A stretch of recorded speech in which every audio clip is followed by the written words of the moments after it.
তো কুরকুরি ব্রেকটা একটু বেশি নিয়ে ফেলেছি, তাতে কি হয়েছে, বিরিয়ানি তো সবার ফেভারিট, যে কোনো টাইমে খাওয়া যায়। হাফ রান্না করে যারা রেখেছে তাদের জন্য বলছি, আর হাফটা রান্না করে ফেলো। আর দেখিনি শেষ পর্বটুকু, ভেবেছিলাম আর এডিট করবো না, কিন্তু যাই হোক পুজো তো শেষ, এখন তো বসেই আছে, তাই ভাবলাম এডিটটা করে দিই। মাঝে অনেক কাজ ছিল তাই আর করা হয়নি। দেখো চিকেনটা পুরো রেডি হয়ে গেছে। মাঝখানে আমি আমার দিদির ছেলের সঙ্গে একটু খেলে নিলাম। এদিকে দেখো রাইসটা পুরো রেডি হয়ে গেছে, এবার হবে লেয়ারিং করা। লেয়ারিং কিভাবে করতে হয় অবশ্যই যারা বিরিয়ানি রান্না করে তারা জানো না, যারা জানো না তাদেরকে বলে দিচ্ছি। আগে রাইস, তারপরে ঘি, তারপরে হচ্ছে চিকেন, অ্যান্ড লাস্ট হচ্ছে বেরেস্তা। এভাবেই হচ্ছে 3-4টে লেয়ার করা হয়েছিল। যেহেতু সেদিন বাড়িতে অনেকজন ছিলাম তার জন্য অনেকটা বড় হাঁড়িতেই রান্না করা হয়েছিল।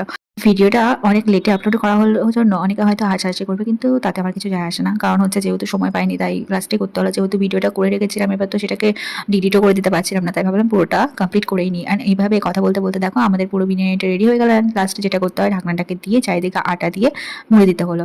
এবার এটাকে কিছুক্ষণ 10 থেকে 15 মিনিট লো ফ্লেমে রাখার পর আমাদের বিরিয়ানি রেডি। দেখতে পাচ্ছ কালারটা কি সুন্দর হয়েছে, তাই না? বাড়ির তৈরি বিরিয়ানি টেস্ট আলাদা হয়। যাবার আগে লাইক অ্যান্ড সাবস্ক্রাইব করতে ভুলো না কিন্তু।